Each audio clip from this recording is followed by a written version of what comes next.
Hello everybody, Dave Neal here, stand-up comic and host of Bachelor Nation News. In this video, Dustin Kendrick defends Nate. If you guys haven't been following along, Nate is a contestant on this season of The Bachelorette, and he's got a child, and he's got a previous girlfriend or friend with benefits that goes, I didn't know he had a kid. She exposed him with a litany of receipts and text messages where he was sending flowers to other people during their Valentines. And it's really up to you guys to be the judge of what you think of all this information. But Dustin has spoken, Nate's close friend. They've known each other since they were teenagers. We're going to get into this story. Follow me on Instagram at DNeals. I'm also going to be live this morning on Patreon if you need a little Friday pick me up, patreon.com/Dave Neal.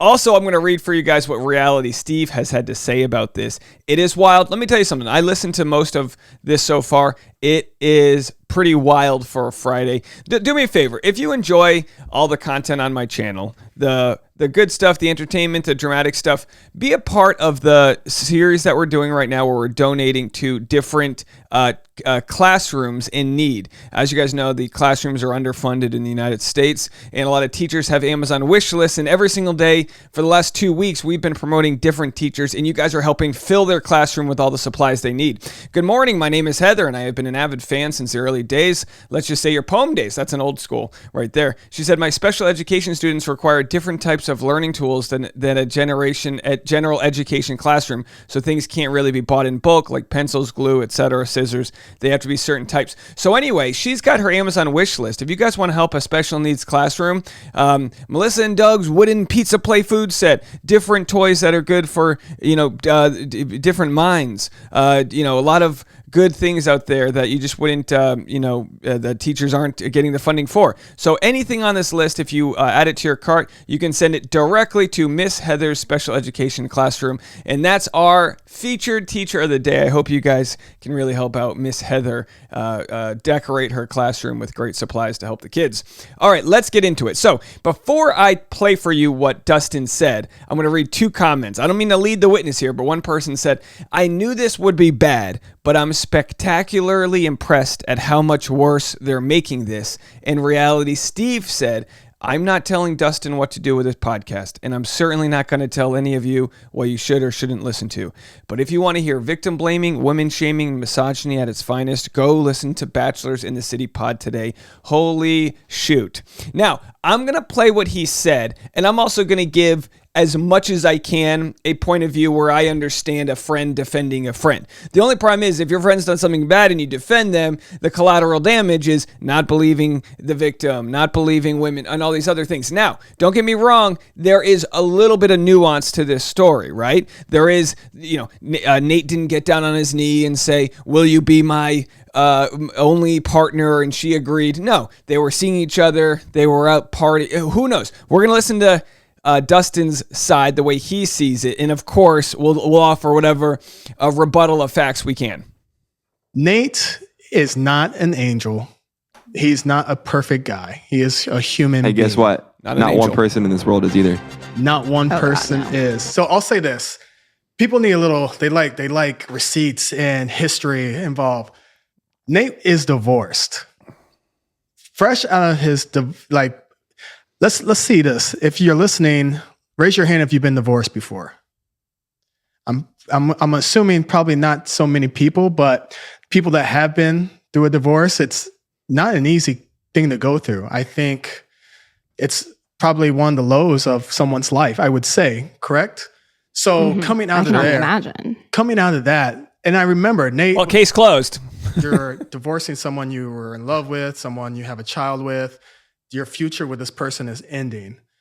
It doesn't necessarily put you in the greatest headspace, And I know for Nate, he was looking for that to be validated, to have that companionship, to just have someone there to say I love you or be there for you. And I'm not saying Nate is in the right. He definitely shouldn't have said these things about love and all this jibber jabber stuff. It's really, he shouldn't have said it. I'll say that. He should have communicated better what this was, but there's not one receipt of photo of them confirming that they are in a relationship.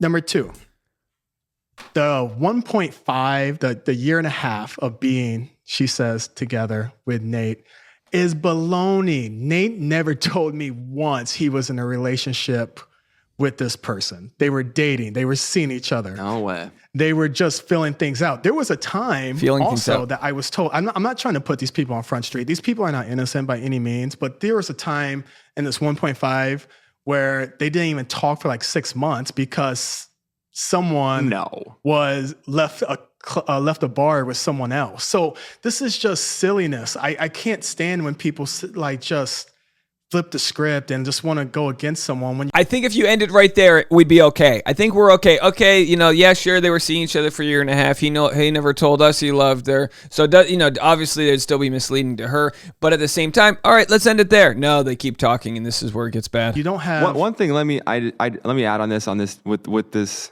one, this year and a half claim. Listen, I don't have a child, but I truly believe that you know of. You have every right to hold. Listen, I understand if you're in a serious relationship and you're committed and like you are with someone. Okay, sure, maybe it is a little weird if you don't disclose you have a child. But if that's not the case, which it seems like this was. Okay, if you were in a committed relationship and you didn't disclose you had a child, it's more than a little weird. I understand the point. But this is where the friction comes. People say, even if you were just booty calls for a year and a half, shouldn't she know that he has a child? Because even if you're booty calls, sometimes that leads, even if there's intimacy but you don't define the relationship, that can lead to other things, right? I mean, they went to each other's families' weddings, they knew each other's family. So clearly, it's just, at the very least, I think we should all just agree, if we were all in the same room, I think we should all agree that no one's saying she needs to meet the child, but I think she should know of the child, because that might affect how much investing she wants to put into whatever they are moving forward. In my opinion, Nate has every right to hold that back until it's the right time, until he's completely comfortable, until he's 100% sure this is someone he wants to introduce into Mila's life. And I'll say this, I don't mean to speak for women, and I won't, but I would empathize with somebody who has been strung along in the past to say, look, you might only have 10 years of dating as an adult before, you want to settle down. Whatever, everyone's on a different timeline, right? You might say, I want to be married by 32. Okay, well, you graduate college at 21. You got a decade, right? You got a decade. And now 1.5 of those years, 15% of that time that you were going to spend dating is now time where you were led on because you didn't know. Now, again, everybody's different. But I think, the problem here that is affecting a lot of people is the feeling of being strung along. That's what Brendan Moraes was accused of doing to Natasha on Bachelor in Paradise, which was making people so upset. Like, oh, you took advantage of her. You just drained the shot clock on what she had to offer during the Bachelor in Paradise. And a lot of people feel that way here. That you can't knock someone for, that's totally 100% up to them, and no one can judge you and force you and push you and say, no, there's a time frame where you have to say it and disclose this by this point. That's just my 2 cents on that matter. Yeah, 100%. And the thing was, I was always asking Nate, I'm like, bro, you just got over divorce. Why are you hanging out with this girl this much? And he's like, I don't know. I like her. She makes me feel good. And again, Nate vulnerable, needing someone there for compassion, someone just to kind of fill that void. And I'm not saying it's right by any means, but it seems to be what this was. But also, this girl is a party girl. This girl was always at the club, always out and about. Now, this is going to be the part that pisses a lot of people off. This girl is a party girl. What is a party? Someone who likes to dance, someone who likes to drink because she likes to dance, because she likes to drink. She's not entitled to know that maybe the guy that she's spending time with, even though the relationship's not defined, has a child back home. I don't know, guys. I don't know. This is where I just, if I was like Dustin's producer, I'd say, hey, you know what? Let's just keep it short here. Let's keep it short. And this is why PR people exist, so you can stick to the script, because the more they sort of explain it, the more people go, oh my gosh, when you call somebody just a party girl, what are you saying? She should be able to be walked over? Like, where's the line there? And again, I'm not trying to turn this into a bigger situation than it is. I'm just saying I would have crossed that section out. Doing stuff. And Nate knew this is not the type of girl to introduce to my daughter, his daughter. Like, if someone is like, they were in 2 different parts of their life. I'll say that. This girl was young. I mean, I'm a party girl in this party world. I'm plastic and fantastic. Okay, so look, again, just to strike through that line as well, it's not that he didn't introduce, it's that she didn't know. No one said she needed to meet the daughter. I'm not young, but younger than Nate, going out in Chicago, having fun, bar scene, Bobby, let's go club party. scene.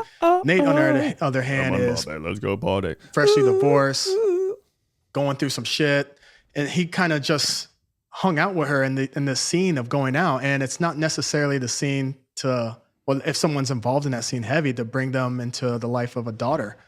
So there's more information I want to disclose, but I just feel like I just want to be past that. I feel like you don't go and try to tarnish someone's name because a relationship didn't work out. This seems so childish to me, and it's very upsetting.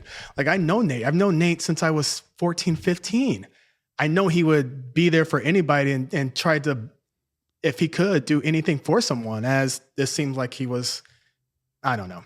Look, we all have friends. We all have friends that are good humans. They'll pick up the phone if we need them. They'll help us move. They'll be there for us. I totally get that. It doesn't mean there wasn't a wildly giant blind spot in his life, something he needs to work on.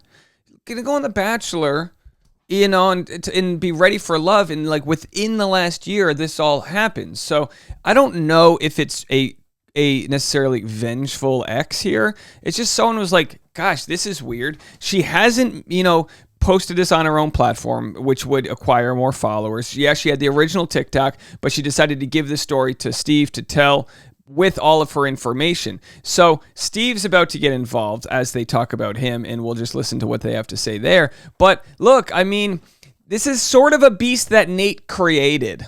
You hate to say it. Now, am I victim blaming Nate? Well, he created this monster not being the ex Kelsey, the monster being the story that he's not able to control now because he never told her in the first place. And that is egregious enough for people to be very interested in it, because people go, I would say 85 to 90% of people think that Nate shouldn't be the next Bachelor because he did lead her along in these things. And then there's 10% going, oh, this is unfair. Like, it's definitely not 100% one side, but from the comments I've read, leave a comment, let me know. It seems very much that people, having read this receipts in this, go, Nate's in the wrong here. So I think the easiest solution, rather than having Dustin take his back, would just be to say, hey, I made a lot of mistakes. I feel really bad about that, and I have to really unpack what that is. Like, that's it. Don't rush to a solution. Unpack it. It's just upsetting. But also, I want to talk about, too, reality fucking Steve. Oh, boy. Oh, my God. This guy is so toxic. You have no other information to tell besides someone talking to someone and maybe talking to someone else. This is childish, and you're tarnishing someone's name. Well, okay, so where I disagree is, I don't know if I would say it's childish, but I would say reality Steve provided a platform for Kelsey, and he did not offer a real hard opinion to make people feel a certain way. People felt a certain way because they read the messages from Kelsey. That's why they felt a certain way.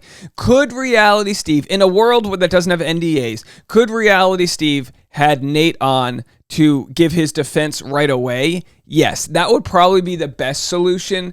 That wasn't going to happen. This was, in essence, a way to push Nate to discuss it on the Men Tell All episode, which he did, which we will watch.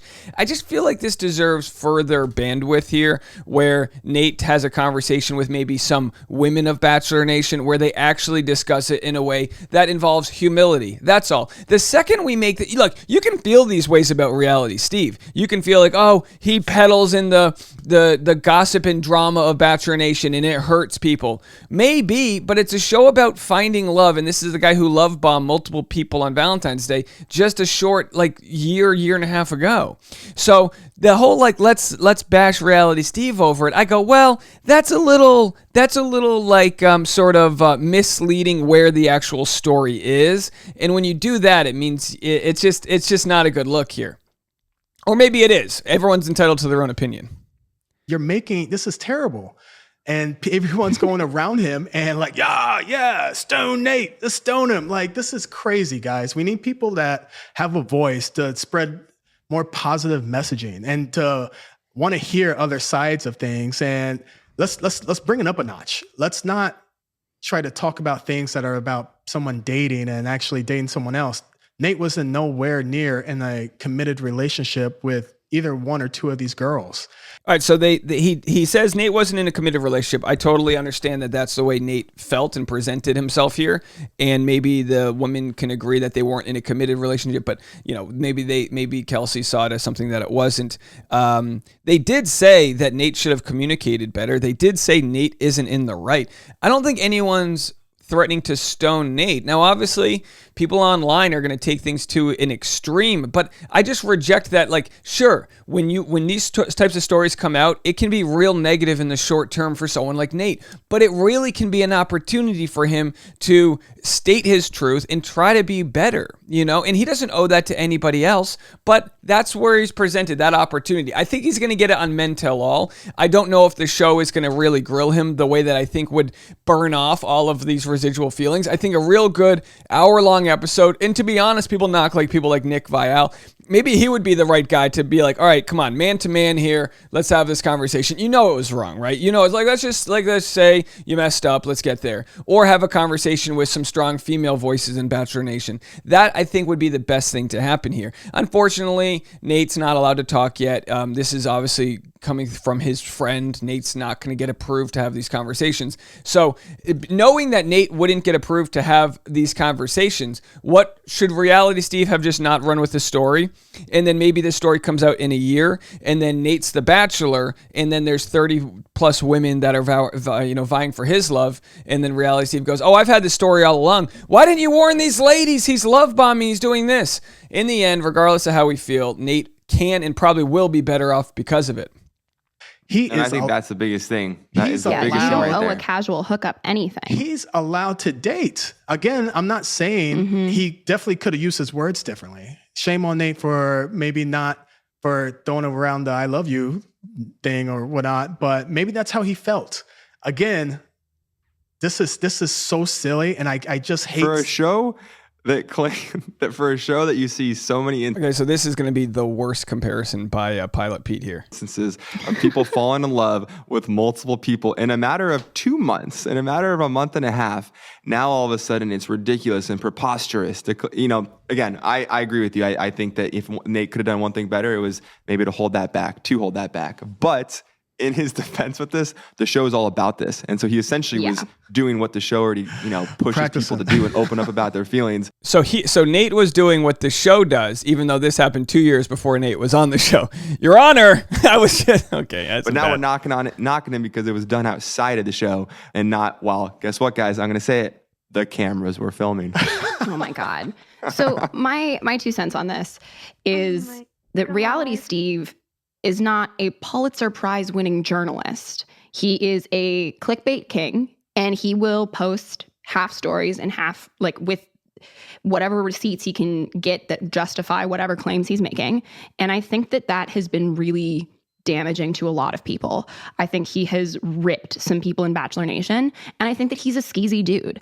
I mean, I think everyone's entitled to their opinion. I think if they were to cancel Reality Steve, then the She's All Batch girls would have had the story. Then somebody else would have had the story. Like Zachary Reality would have had the story. So to say that he's the main culprit here, someone else would have had the story. The whole Demi incident where he called her to tell her about a sex dream he had about her.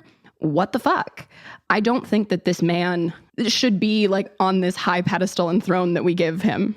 So Reality Steve he's a gross dude, and I think that we hold him, or I guess Bachelor Nation has him on some pedestal because he does get the information first. I'll disagree with her that they hold him to a pedestal. I think Bachelor Nation has been so tough on Reality Steve for his mistakes. You could call that justifiable, that it has elevated Reality Steve's journalism to a different place. So they're not wrong. Reality Steve apologized for the Demi incident. He apologized for the Jenna Cooper incident and other incidents where he, at best, had shoddy journalism or ethical problems. He's talked about that. Everyone's talked about that.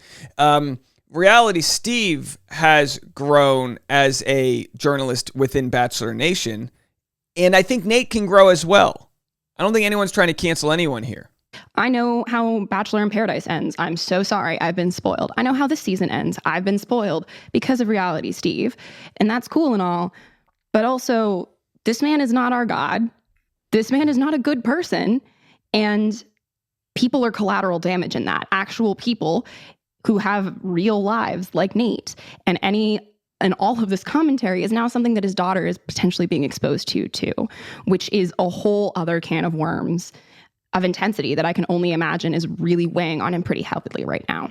Yeah, this is terrible, man. It just frustrates me so much. And, the people involved, like I saw in the note, like that girl, Kelsey, had said to Steve, like, I wish him the best. I just, I don't want anything negative to come from this. I just think women should know. Do you wish him the best? What? I wish him the best, but here is me slandering him in front of the entire, Okay, so what's important with slander is we have the definition: the action or crime of making a false spoken statement damaging to a person's reputation.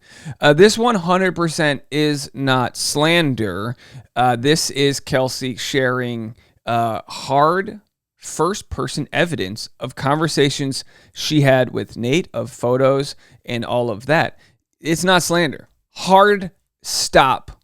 This isn't slander. We have to know, we have to get to the basics of what is what, right? We have to get to these basics, and it might sound like we're talking about semantics here, but you can't say slander unless you mean what slander means, which would be that she lied and knowingly lied about him in a way that would damage him.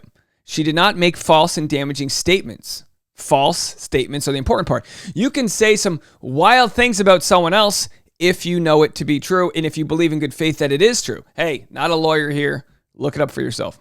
Like, did you get I hope you're happy for your 15 minutes of fame. This is like a stand-up guy that is a provider for his daughter, has been, even outside the divorce with his ex-wife, has provided for his ex-wife. And it's just insane. And I kind of feel for his I do feel for his ex-wife because I'm good friends with her. And for her to see this shit about a girlfriend for one point is baloney, freaking baloney. And it's just, I don't know. I get fired up and I get heated. And honestly, guys, it might be a good thing because it's just so, I hate to see how things could shift. And I'm definitely a protector. I'm a protector of Pete. I'm a protector of Nate. I don't want people to do these things. And maybe it's a good thing if he doesn't become Bachelor. I wouldn't be opposed to it. I think Nate's a great guy. He's got a great job. Stay low key, have your, be with your daughter.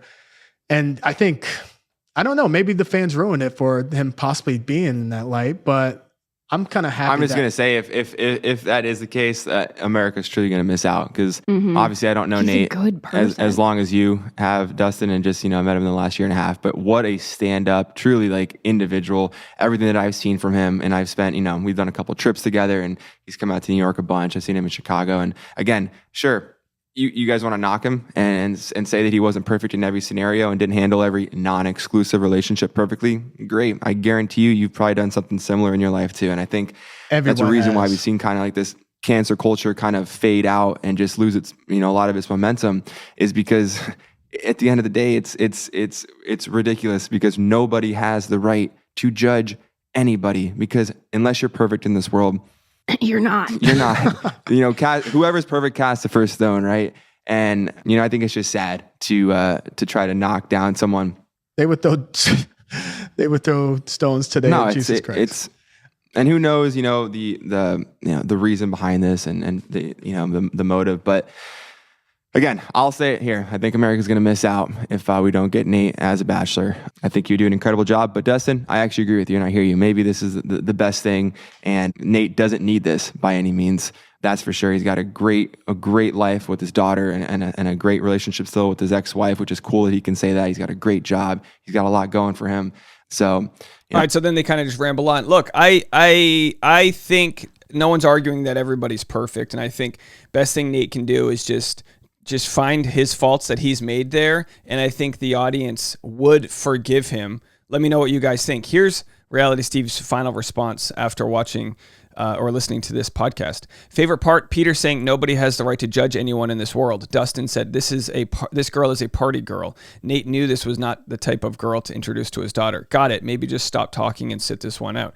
Update, listen to Dustin's podcast talking about Nate. Absolutely zero tea there again. Another person talking about Nate not needing to introduce his daughter, which isn't what anyone is questioning. Then, of course, the low-hanging fruit of just attacking me, yada, yada, yada. I'm not telling Dustin what to do with his podcast, and I'm certainly not going to tell any of you what you should or shouldn't listen to. But if you want to hear victim blaming, women shaming, and misogyny at its finest, go listen to Bachelors in the City pod today. Holy shoot. And that's Reality Steve's response. I'm sure there's going to be more coming out, so make sure to hit the subscribe button, and we'll talk more about this. Let me know what you guys think. I would love to hear your thoughts. Leave a comment below, and also don't forget, link in the description to our friend Miss Heather in her special education preschool classroom. Let's help her out today on a Friday. Link in the description. You can go check that out. All right, folks, more content coming your way. We'll see you shortly.